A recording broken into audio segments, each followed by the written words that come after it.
So high, আমাদের একটা নতুন ডিসকাশন মানে আবার হবে। তো এটা হবে মেট্রো ইন ডিনো নিয়ে, যেটা হচ্ছে লাইফ ইন এ মেট্রোর, আই মিন কি বলবো, একটা সিকুয়েল বলা হচ্ছে, কিন্তু অ্যাকচুয়ালিতে কতটা সিকুয়েল আমি তো দেখিনি। সৌরিন বলতে পারবে, তো সৌরিনকে জিজ্ঞেস করব। তো আলোচনা শুরু করছি বেশি সময় ওয়েস্ট না করে। তো সৌরিন, বলো, ওভারঅল কেমন লাগলো আলোচনা করবো। ওভারঅল মানে যদি আমি সিনেমার সবকিছু নিয়ে বলি তাহলে হুম। ওই sort of one time watchable film. আচ্ছা। আমি বলছি না, মাইকটা একটু কাছে নিও, হ্যাঁ, হ্যাঁ। সুবিধা হবে। হুম।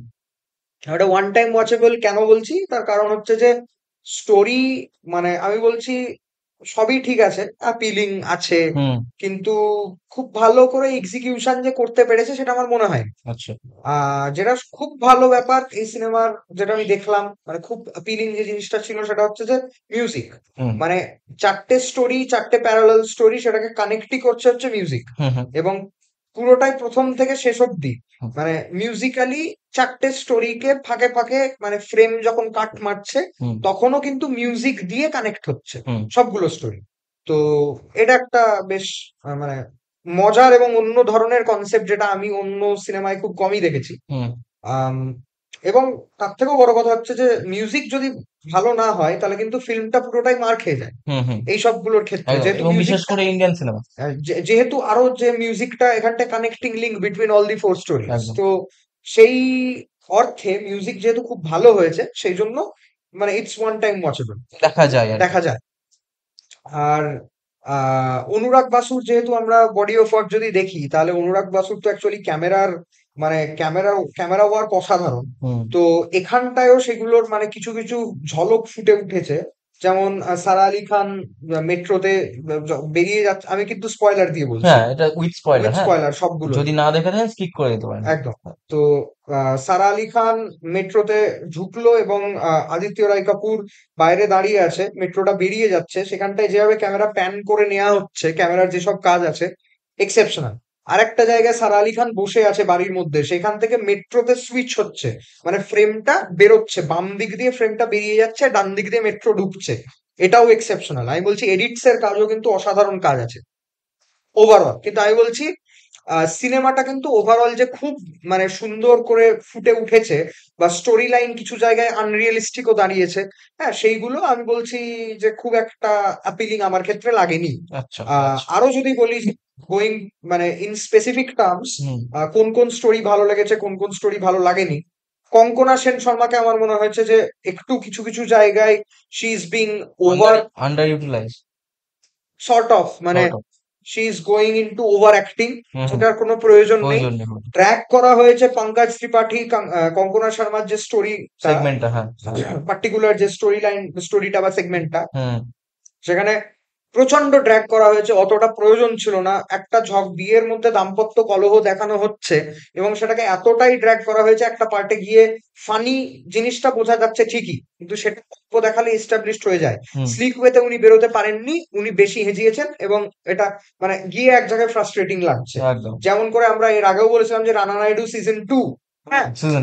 সিজন 2 যেভাবে মানে অতিরিক্ত খেচা হ্যাঁ উসকো, হুম। হ্যাঁ, অতিরিক্ত ওটাকে খিচা টানা হ্যাঁ, হয়েছে, হ্যাঁ। তো প্রয়োজন নাই, রাবার, স্ট্রেচ রাবার, করা রাবার, হয়েছে। হ্যাঁ। একদম। Sorry for the example. হ্যাঁ, তারপরে হচ্ছে দর্শনা বণিক, আমার এখানটায় দর্শনা বণিককে কিন্তু খুব ভালো লেগেছে। ছোট্ট পার্টসে ছিলেন, বেশি সময় পাননি না। একদমই বেশি সময় পাননি। বড় জোর কত হবে যদি সব কিছু কম্বাইন্ড স্ক্রিন টাইম দেখি, 5 মিনিটও হবে না, বড় আচ্ছা, জোর। তাই? কিন্তু আচ্ছা। দর্শনা বণিককে আমার খুব খুব সুন্দর লেগেছে, মানে উনি যেভাবে ছোট্ট ছোট্ট রোলস গুলোতে ছিলেন, হুম। খুব ভালো লেগেছে।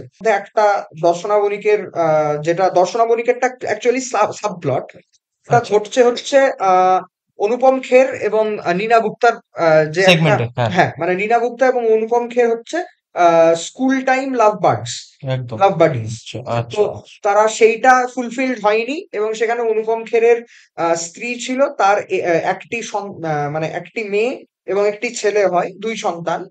সেখানে ছেলে হাসপাতালে মারা যান এবং স্ত্রী একটা অ্যাক্সিডেন্টে মারা যায়। হুম। সেখানে দর্শনা বণিক এবং অনুপম খের হচ্ছেন surviving members of the family only. আচ্ছা। তো সেইখানে এবার পরবর্তী ক্ষেত্রে একটা কলেজ রিইউনিয়নের দ্বারা নীনা গুপ্তার সাথে আবার তাদের দেখা হয়, আচ্ছা। এবং সেই স্টোরিটা যেভাবে এগিয়ে যায়, এবং সেখানটা হচ্ছে দর্শনা বণিক তার যে স্কুল লাভ, বা যাকে সে ভালোবাসে, হুম হুম, তার কাছে সে যেতে চাইছে না বাবাকে দেখবে কে এইটার ভয়ে। ভয়। এবং সে তার সাথে ফালতু ঝগড়া করছে যাতে তার সাথে যেতে না হয় লন্ডনে, মানে তার টু বি হাজব্যান্ড বা মানে হোয়াট এভার, হ্যাঁ হ্যাঁ প্রেমিকের হ্যাঁ, কাছে, পার্টনার, হ্যাঁ। হ্যাঁ পার্টনারের কাছে। তো এটা শুধুমাত্র বাবার জন্য, এবং সেইখানটাই নীনা গুপ্তা আসছেন হচ্ছে অনুপম খেরের জীবনে টু অ্যাকচুয়ালি মানে লেট দর্শনাবনী গো অ্যাওয়ে টু হুম, হার লাভার। হ্যাঁ, যাতে যাতে সে ভালো থাকতে পারে। এবং আলটিমেটলি বাবা মা তো চায় যে মেয়েরা ছেলেরা সন্তানরা ভালো থাকলে আমরা ভালো থাকবো। ভালো থাকবো। হ্যাঁ, তো এই প্লটটা আমার খুব ভালো লেগেছে এবং খুব অর্গানিক্যালি বেরিয়েছে এই প্লটটা, সুন্দরভাবে দেখানো, খানিকটা রিয়েলিস্টিক অনেক অর্থে। আদিত্য রায় কাপুর সারা আলি খানের যে প্লটটা সেটা কমপ্লিটলি আনরিয়েলিস্টিক, হয় না, ঘটে না। কোথায় ঘটেছে আমি জানি না, এরকম মানে আচ্ছা আচ্ছা মানে আমি খুঁজে পাইনি কোনোদিন, আচ্ছা মানে এরকম যে ঘটতে পারে যে আচ্ছা বিয়ে করার সবকিছু সরঞ্জাম ঠিকঠাক হয়ে গেছে তারপরে সবকিছু ভেঙে দেওয়া হলো। মানে আচ্ছা সেটাও খুব মানে নর্মালি যদি হয়, ঝামেলা করে হয়, আচ্ছা। এ এসে বলছে আই লাভ ইউ, সারা আলি খান বলছে তখন, হ্যাঁ, এবং সেটা দরাম করে ভেঙে দেওয়া হচ্ছে। তার আগে অব্দি সারা আলি খান সারা আলি খানের একটা আলাদা জীবনবোধ ছিল, আদিত্য রয় কাপুরের একটা আলাদা জীবনবোধ ছিল। তো ওটা কমপ্লিটলি আনরিয়েলিস্টিক যায় না, আপনারা দেখলে বুঝতে পারবেন, আমি টোটালটা ওখানটায় এলুসিডেট হাইলাইট হ্যাঁ হ্যাঁ, করছি না। বলছি না, হ্যাঁ।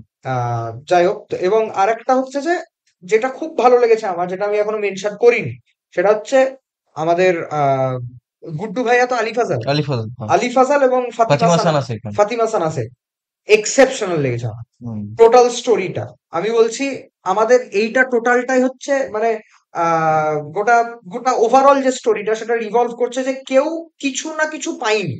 হুম। কেউ হয়তো জীবনে প্রেম পাইনি, কেউ হয়তো জীবনে সাকসেস পাইনি, হ্যাঁ, কেউ হয়তো সব দুটোই পেয়েছে কিন্তু সেটাতেও খুশি না, আরেকটু এইটা, আর একটু চাইছে। হ্যাঁ আরেকটু কিছু চাইছে, যেমনটা হচ্ছে পঙ্কজ ত্রিপাঠী এবং কঙ্কনা সেন শর্মার যে রিলেশনটা। হুম হুম হ্যাঁ, তো এইটাই দেখাচ্ছে স্টোরিটা যে আমরা এই সবগুলো না পাওয়ার মধ্যেও বাঁচবো কি করে, ঠিকভাবে ঠিক পথে বাঁচবো কি করে।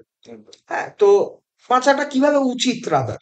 তো সেক্ষেত্রে আমার মনে হয় যে আহ, আলি ফাজাল এবং ফাতিমা সানা শেখের যেটা, যে ওরা দুজনই সাকসেস মোটামুটি স্টেবল জীবনে, কিন্তু মানে আলি ফাজাল হতে চায় একজন মিউজিক নিয়ে কাজ করবে, এবং ফাতিমা সানা শেখ সে কর্পোরেট নিয়ে সে তার জাস্ট হাজবেন্ডকে অ্যাকাম্পানি করছে, হুম কোম্পানি দিতে চাইছে। Hmm. She is about to be a very good house wife. House wife, yes. তো আমার আমার মনে হয়েছে কি যে এইটাও, being a house wife is also a very very tough job. Complex tough thing. Yes. হ্যাঁ, এবং মানে people are not rewarded for everything. Hmm ঠিক হুম। আছে, আমি ছবি আঁকি, আমাকে সব ছবির জন্য রিওয়ার্ড করা হয় না, তার মানে এটা না যে আমি ছবি আঁকার পেছনে আমার কোনো ভ্যালু নেই বা ছবি একদম আঁকাটা একদম। ফালতু। হ্যাঁ। এটা এটা হয়ে যায় না। তো এটাও খানিকটা এস্টাবলিশড, এবং ওই যে বললাম যে কোথাও না কোথাও চারটে সম্পর্কের মধ্যে কিছু না কিছু মিসিং। অনুপম খেরের যেমন সবটাই ছিল, কিন্তু তার কিন্তু পার্সোনাল রিলেশনশিপস মিসিং, একদম। মারা যাওয়ার জন্য। সাকসেস আছে, হ্যাঁ, দর্শনা বণিক একটা স্টেবল জব করে, হুম ঠিক আছে। হুম কঙ্কনা সেন শর্মা এবং পঙ্কজ ত্রিপাঠীর ক্ষেত্রে সাকসেস আছে, সুন্দর দাম্পত্য জীবন, হুম। একটা মেয়ে আছে, হ্যাঁ, এবং সবকিছু ঠিকঠাক, সাকসেস, মানি, এভরিথিং। হ্যাঁ, কিন্তু কি যাচ্ছে হচ্ছে একটু মানে আউট অফ ম্যারেজ গিয়ে হ্যাঁ, অ্যাফেয়ার। অ্যাফেয়ার করছে, অ্যাফেয়ার ওকে চাইছে। ওকে ওকে। হ্যাঁ, কোনো প্রয়োজন নেই ওটার, কিন্তু আচ্ছা। সবটা আছে জীবন। হুম। তো এখানটায় গিয়ে আবার একটা শিক্ষা হচ্ছে। হ্যাঁ, এখানে আবার আরেকটা খানিকটা শাশ্বত চ্যাটার্জি আছেন, শাশ্বত চ্যাটার্জি এবং নীনা গুপ্তা, যারা অ্যাকচুয়ালি হাজবেন্ড ওয়াইফ। হ্যাঁ, ও, তো ওকে, আচ্ছা। সেখান থেকে নীনা গুপ্তা বেরোচ্ছেন হচ্ছে ওই কলেজ রিউনিয়ন করতে গিয়ে ওর সাথে দেখা হচ্ছে, হ্যাঁ। হ্যাঁ, অনুপম খেরের সাথে, এবং তাদের আহ মানে গোজ অন দেয়ার জার্নি। হুম হুম হুম হুম আহ তো এইটা থেকে আবার শাশ্বত চ্যাটার্জির কাছে কি করে নীনা গুপ্তা ফিরে আসছেন। হুম। হ্যাঁ, এই টোটালটা নিয়েই ছবিটা খুব ইন্টারেস্টিং। আহ কিন্তু at parts মনে হয়েছে যে ইটস বোরিং। কিছু কিছু সেগমেন্টে বোরিং, হ্যাঁ, কিছু কিছু সেগমেন্টে ভালো হ্যাঁ, আর কি। It is getting boring at particular segments, যেমনটা আমি বললাম যে পঙ্কজ ত্রিপাঠী, কঙ্কনা সেন শর্মার কিছু জায়গা। আম, বাকিটা আমার মনে হয় ঠিকঠাক ওয়ান টাইম ওয়াচেবল। অনুরাগ বাসুর কাজের অনুযায়ী বাজে, হুম, ওনার স্ট্যান্ডার্ড ওনার অনুযায়ী। স্ট্যান্ডার্ড অনুযায়ী। মিউজিক এক্সেপশন, আমি বলছি। হুম আনসালিকে যেমন লোকে মিউজিকের জন্য চেনে, হুম। আমার মনে হয়েছে এই ফিল্মটাকে লোকে মিউজিকের জন্য আর্ট চিনবে। আর্ট ডিরেকশন আর কি। হ্যাঁ, হুম, এই ফিল্মটাকে কিন্তু লোকে মিউজিকের জন্য চিনবে rather than the stories. The stories has in it things, but still again, the music has more in it than the story. এটাই হচ্ছে কথা। খানিকটা জীবনবোধ নিয়ে আলোচনা করা যায় স্টোরির, যে কঙ্কনা সেন শর্মা বা পঙ্কজ ত্রিপাঠী যে ধরনের মানে সবসময়, বা নীনা গুপ্তা, শাশ্বত চ্যাটার্জি একটা জিনিস পেয়ে গেছে, কম্প্রোমাইজ করবার কথা বলছেন, যে কঙ্কনা সেন শর্মা বলছে ওর মাকে, নীনা গুপ্তাকে, যে তুমি কম্প্রোমাইজ করেছো সারা জীবন, তুমি কম্প্রোমাইজ করাটা তোমার উচিত হয়নি, আমি করব না, but compromise is also a part of life. হুম তো এই সবগুলো নিয়ে আলোচনা করা যায়, যাই হোক এগুলো নিয়ে বেশি কথা বলছি না, would sound very boring to you guys, হুম তো হুম সেই জন্য এতটুকুতেই শেষ দ্যাটস অল। করছি। এই একটা ওভারঅল রিভিউ মেট্রো ইঞ্জিনও। নমস্কার।